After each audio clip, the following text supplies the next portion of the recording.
Fail forward faster.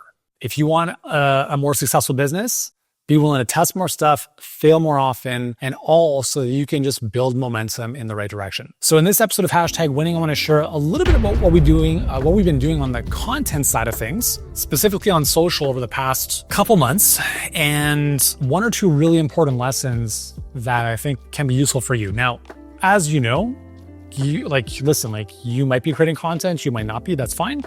I don't think you have to. We have the luxury of being able to do so, okay? If you're just starting out, you have no paying clients, you have more time than you have money, you have to start building content, you have no other option. If you're more experienced, you have more money than time, then obviously what we do with our clients in HBA, Perfect Client Pipeline, running ads is a way better start because you build a system, you have infrastructure, you have leverage, tremendous. And over time, then you can build on the brand and the content, which is what I want to talk about here. So recently, just a bit of context. So about a year and a half, 2 years ago, Instagram, basically most social platforms have followed suit from TikTok. When TikTok came about, everyone was blown away because you could have no followers and have videos go viral. And the reason that happened was because TikTok is built on what's called an interest graph, which is essentially rewards the best content, not how many followers you have. And so then obviously most of the other platforms followed suit, specifically Instagram. And so Instagram used to be a social graph, which meant that your content would be seen or shown based on your following, your interactions, stuff like that. Now it doesn't matter. Now it's whoever creates the best content wins. So you could have 10 followers or 10 million followers. It doesn't matter. This is both good and bad.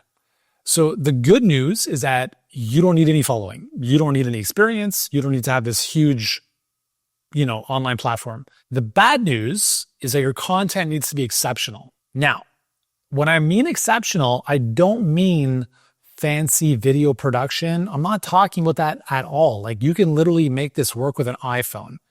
But what I am saying is that you have to understand what works and what doesn't, and do more of what does.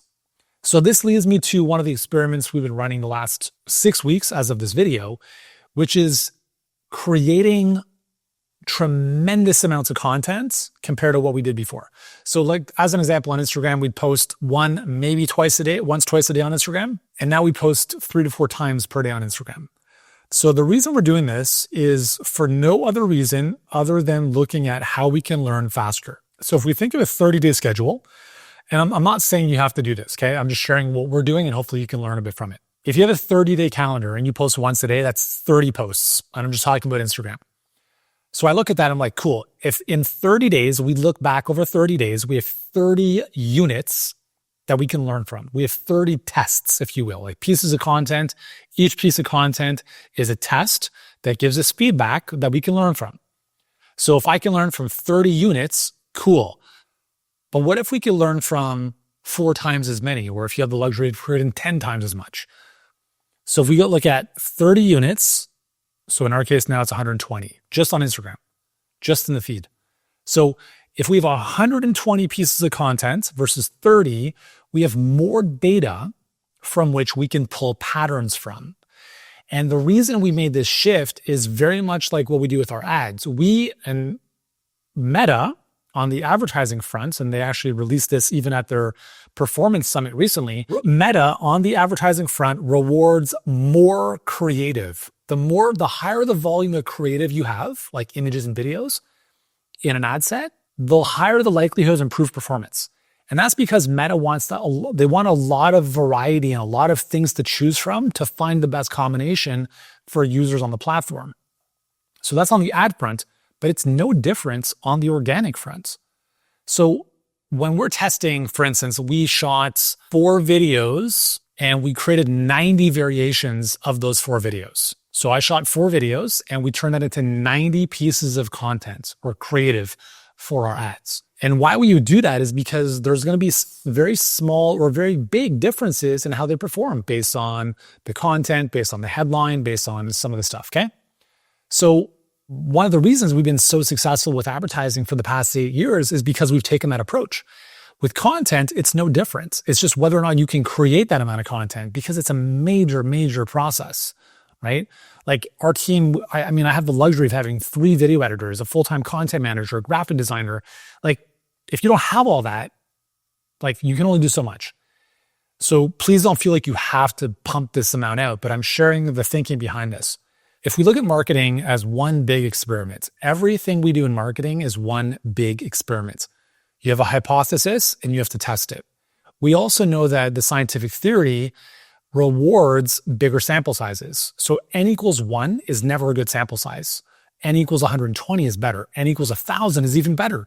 So our whole idea here is like, if we can pump out more content, but not just the same content, but a higher volume with more variety, that's going to allow us to identify patterns and themes that will tell us that this format, this type of messaging, this type of editing style performs better than this one. And so the idea here is that if we produce 120 pieces of content versus 30, we will be able to learn faster. And if we can move faster, we can make better decisions. And if we can make better decisions, then we can create more of what's working and less of what's not. And so if we can do that faster, then we can move faster. That means we can grow our following, grow our engagement, grow the business, grow revenue. Everything moves faster.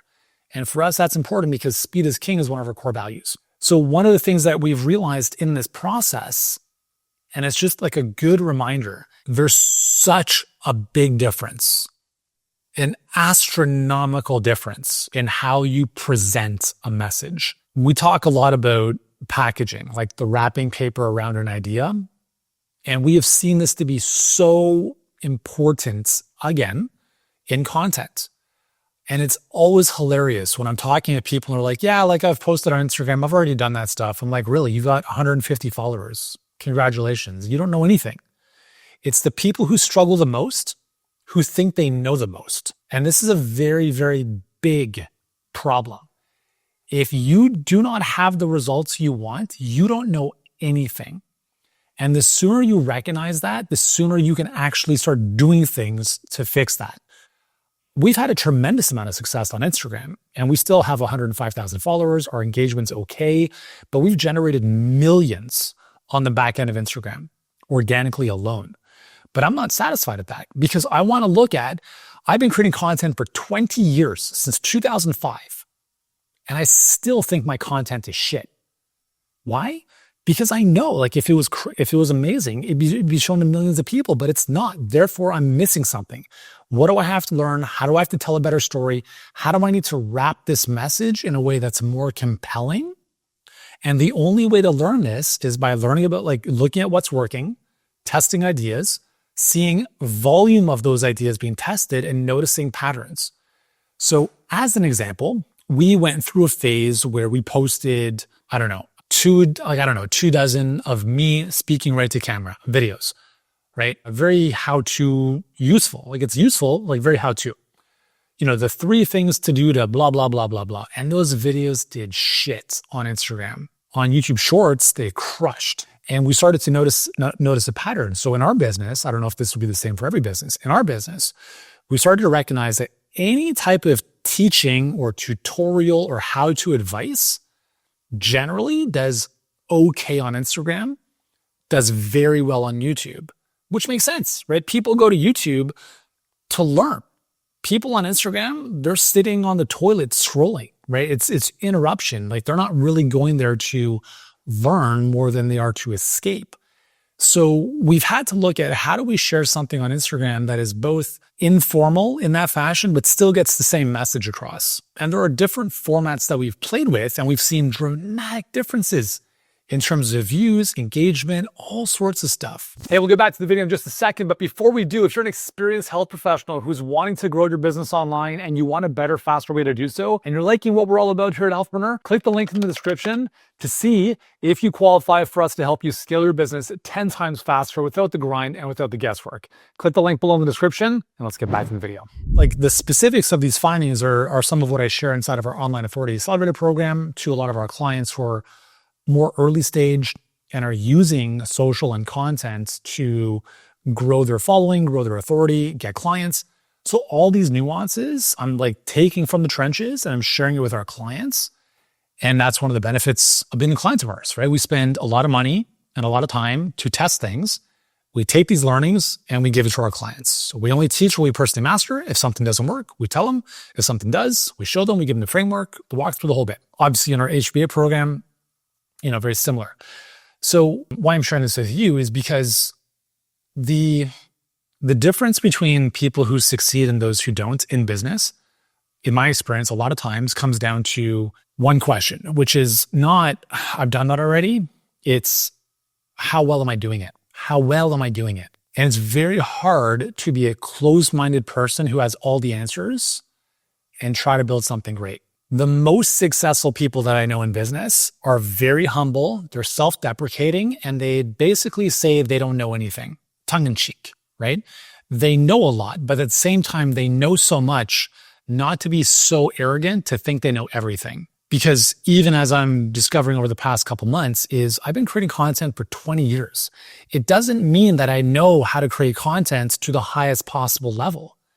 And I see so many health professionals and coaches who think they have it all dialed in. They're like, oh yeah, like we have an agency or a VA who does their posting. I'm like, really? Why? Because I can tell based on your Instagram profile that none of it's working. And you think that hitting publish is the same as what I'm talking about here. It's not, right? It's like when people say ads don't work. Well, ads don't work for you because you don't understand the nuances. Just like content doesn't work for you if you don't understand the nuances. As an example, on one of my coaching calls a couple of weeks ago, we looked at one of our clients. He had a video that went viral. And so we looked at it and we kind of broke it down and we looked at, okay, well, what was the retention post 3 seconds? We asked the group on the call, like, why do we think people stuck around longer? Why do we think this went viral? And one of the things that came up was the notion of suspense. Okay. So if you're creating content that has no tension and no suspense, you're toast. Hint, hint. Okay. If you don't know that, just imagine what else you don't know that could be harming the growth of your business. So this video of his got tens of thousands of views very quickly. We looked at another similar video, similar vein, and it didn't have as many views. And so again, we brought it up. We looked at it. We said, okay, well, what's the difference with this one? And this one here, there was no suspense. There was no tension. There was no reason to keep watching. And so right there in the space of 60 seconds, we could see 2 similar videos. One had dramatically different results based on that one idea. And this is why I'm sharing why it's so important to get mentorship and guidance from people who have done what it is you want to do. Because if you think you're doing a great job, amazing, it's a good start. But if you're not where you want to be, it's because you don't know something. And every day you keep moving forward without knowing that is the tax you're paying, the tax of ignorance. And the longer you allow that to go on, the more you're going to pay over time, the more you're going to pay in clients or people not knowing you exist, losing clients in terms of not enrolling with you, losing a tremendous amount of revenue that other people in your space are capturing because they know they exist. They don't know you exist. And so again, I come back to, in a lot of these videos, I come back to the importance of getting coaching and mentorship. Not that I'm again, whether we work together or not, I don't care. Okay. I'm just saying the thought that you can figure things out by yourself is absolutely insane. And if you don't agree with me, then why do you have a coaching business? Because just let's flip the script. You expect clients to work with you, right? Why would they pay you money? If you think you can figure everything out on your own, why wouldn't your clients think they can figure everything out on their own? Why all of a sudden is that dynamic different? Like you expect people to pay you money? Yeah. Like, do you think your clients will get better results with your help? 100%, right? That's why you exist in this business. So you have information, you have plans, protocols, etc., that help them get better results than they would on their own. Part of that is because there's information they don't.